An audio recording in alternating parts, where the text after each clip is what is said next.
What's up, guys? Welcome back to the channel. I'm so excited to dive into this one because this goes back to my roots, back when I was yak sauce. But Jeff Nippard turned 11 years, guys, of consistent YouTube uploads into a full-blown business empire. And today, with 7.52 million subscribers and 585 videos, he is one of the most trusted names in the fitness space. That is a fact, objectively.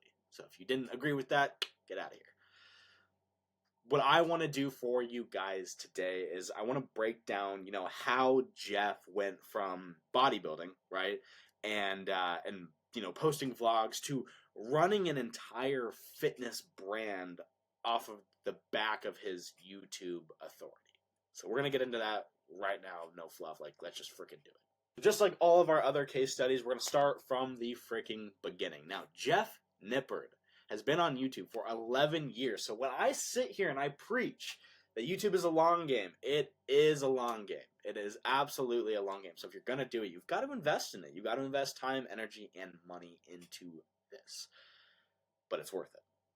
Now, if you look at his channel, 11 years ago, he was not posting consistently. He just hopped on the YouTube train, and he was just posting a bunch of content. I mean, look at the title of this video.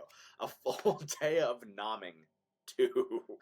That is amazing. That is not a click-worthy title, and clearly it shows because it got 7.9 thousand views in 11 years, right? 11 years, that's not super great, right? But you also have to think about why you're coming into the YouTube space. Are you coming in to become a YouTuber? Are you showing up on YouTube so that way you can make money through AdSense and through sponsorships?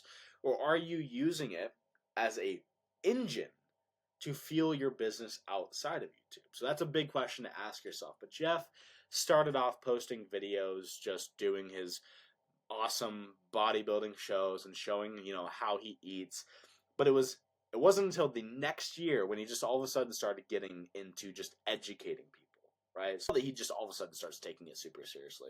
And a great case study that we did last time was a guy named Jacob McLaughlin, who was kind of the same deal. Posted a few videos in his first year, and the next year just something clicked. So you can kind of see a pattern there. The thing I want you guys to focus on with Jeff is that these were not polished videos in any way, shape, or form. It looks like he either shot it on a webcam or he shot it on his phone, and he just uploaded it. And he threw up a couple of maybe some graphics, but I mean, these thumbnails are absolutely atrocious. I mean, what else do you expect, right? And so the key takeaway that I want you guys to have here is that he started with what he had and just focused on sharing value. And truthfully, if I want to be honest and transparent with you guys, I don't think that's really changed in the last 10 years. I think that people now, from what I've seen in terms of trends, people and viewership is actually starting to fade more towards authenticity again versus the high attention seeking videos that you see, constantly trying to keep people's attention throughout the videos. I think it's definitely fading more towards just trying to be more authentic, trying to be more value driven. And truthfully, I think that in the long run, that pays off dividends in your business. Now, I don't know 100% for sure if Jeff was in, the personal training space or anything like that, or if he was just strictly into bodybuilding and he just focused on himself, and if he did any other jobs outside of this. That information isn't there for me. I don't have that information, but you can tell that as he was posting content, he shifted from, this bro sciencey, just hey, check out what I'm eating, to an evidence-based approach of education. He became an educator and focused heavy on just teaching people about fitness and nutrition, right? And so I think from what I've seen, especially being somebody who was a subscriber, is a follower of Jeff, that really did become his differentiator in his space. But I mean, really think, look at this, guys. Look, I mean, 11 years, 585 videos.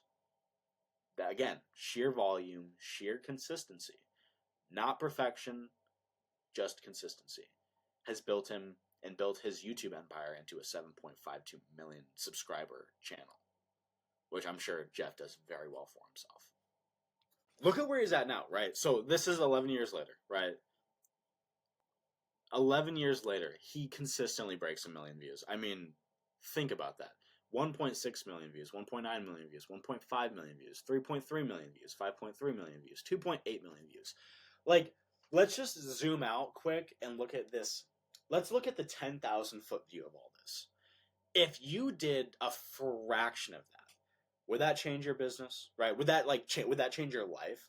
Think about that. If you had a fraction of his authority, a fraction of his attention, ask the question and then answer it for yourself. Like, how would that change your business? How would that change your mindset when it comes to creating content and building authority?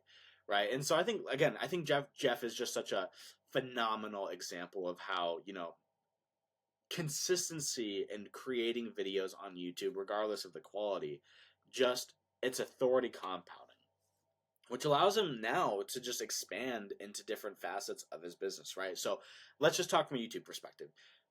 I'm sure that Jeff does very well through AdSense, right? He's probably monetized. He gets millions of views of video.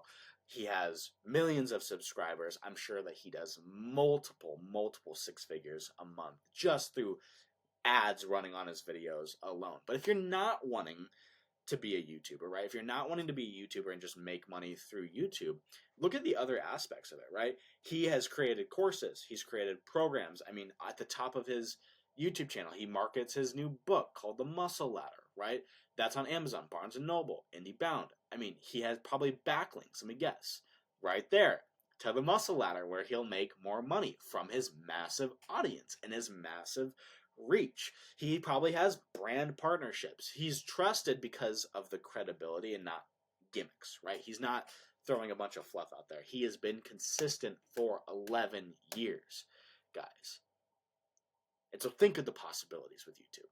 Here's a truth bomb, and I want you guys to hear this. If YouTube disappeared tomorrow, all the authority, all the attention that Jeff has garnered through the brand authority will keep his businesses outside of YouTube alive. And that is the real power of what this platform can provide for you as a business owner. So why does this matter, right? Why does this matter for business owners like you? Business owners who maybe don't have a YouTube channel, have been inconsistent on their YouTube channel, don't have any viewership, don't have any subscribers. Like, why does this matter for somebody like you? And this is where I really want to drive this home, is because Jeff isn't just a YouTuber. He is a case study in how, like I said, again, I'm going to hammer this all the time, long-term consistency and niche authority equals an evergreen business. His videos from 11 years ago probably still get views because as new people find him and they build trust, inevitably, what did he do back in the day?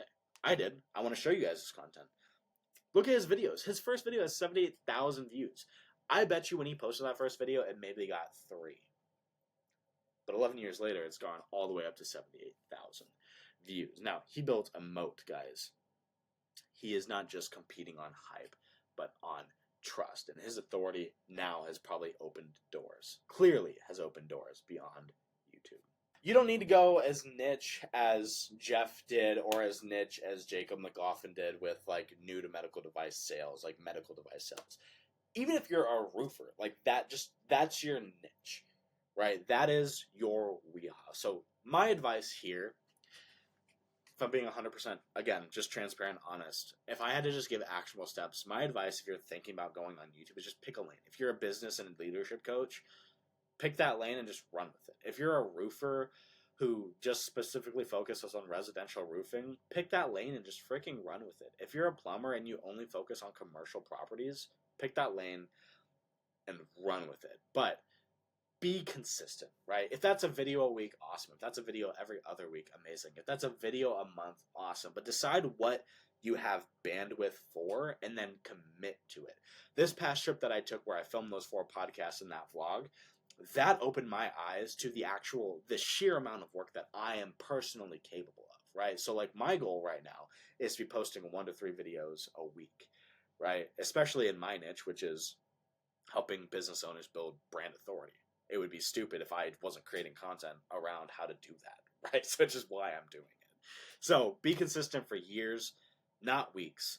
But focus on building authority and stop chasing the vanity of the views and the impressions. Don't look at them. Don't worry about it, because at the end of the day, you are building an asset catalog. So if you post for 10 years and you get no views, well, hey, guess what? You still have an entire asset, an entire catalog of videos you could share with potential customers that can still build trust with those leads, right? So think about it in that sense. But use YouTube as a brand engine and not for the business itself. Jeff, he shows that YouTube isn't just about views. It is about building a brand that lasts. If you're in business, and guys, if you want clients to trust you, again, consistency and authority is the formula. If you guys want help on this, I am doing what I'm calling the Brand Builder Blueprint. Yes, I'm doing a pitch at the end of my videos. It'll be short and sweet, I promise. I have a link in the description. I have a link at the homepage of my YouTube channel. If you want that, you can click on that link, schedule a call with me. All I'm going to ask for is your email and your phone number. We'll hop on a video call. And if I do my job right, I'll get your business too. So yeah, I'm trying to sell you. But if we find out that it's not a good fit, or I do a freaking shitty job at it, then we don't have to work together and you don't lose any money and you just get a 30-day free content strategy for free, right? So if we find out that this isn't a good fit, no hard feelings. But if you want to learn more, if you want to just brainstorm together, click the link in my description, click the link on the homepage, and I will see you guys in the next video. Thanks for watching. Bye.